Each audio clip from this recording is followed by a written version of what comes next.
Imagine cashing a welfare check just to eat, borrowing money from your parents, and telling everyone you'll become the biggest star in combat sports.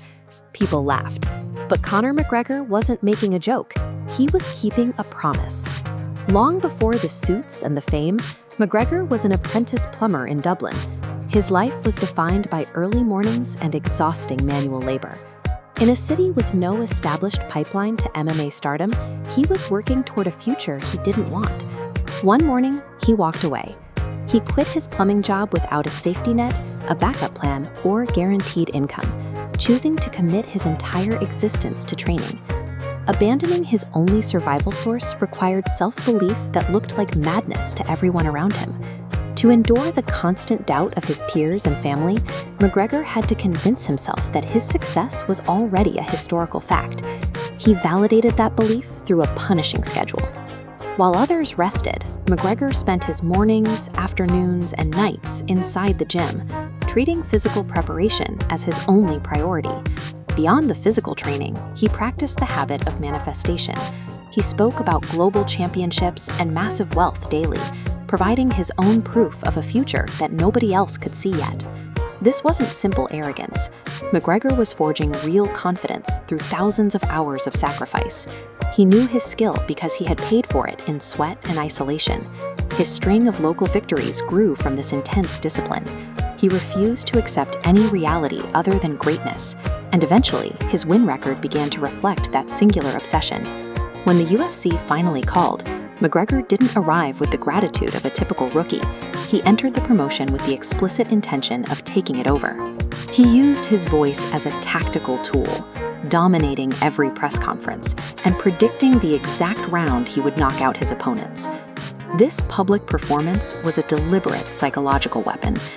By making his victories feel inevitable, he forced his opponents to fight with anger and emotion instead of strategy. The ultimate test of his prophecy was José Aldo. For years, Aldo had been an undefeated champion, widely considered one of the most dominant fighters in the history of the sport. McGregor spent months relentlessly attacking Aldo's pride and composure. He applied constant psychological pressure, attempting to break the champion's focus before they ever stepped into the octagon. The result was the most famous knockout in MMA history. An emotional Aldo rushed forward blindly, and McGregor landed a single left hand. 13 seconds was all it took to end a decade-long reign. That victory was the final validation of his methods. In less than a quarter of a minute, he proved to the sporting world that his psychological warfare and physical preparation were a lethal combination. Instead of safely defending his title, McGregor chose the risk of moving up in weight. He targeted the lightweight champion, Eddie Alvarez, chasing a goal no fighter had ever reached. He delivered a precise, ruthless performance, becoming the first athlete in UFC history to hold championship belts in 2 weight divisions simultaneously. Standing with 2 belts was more than a physical achievement. It was proof that he had successfully bent the reality of the sport to match his own imagination.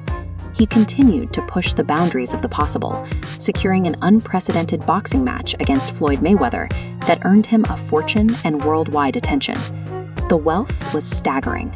The man who once relied on welfare was now an athlete defined by private jets and massive estates, having achieved every financial goal he had ever spoken aloud. But the hunger that built his empire began to fade as he fought less frequently. His name became a fixture in headlines for legal problems and public controversies, rather than athletic dominance. The same uncompromising delusion required to build an empire from a welfare check eventually fueled his drift into chaos.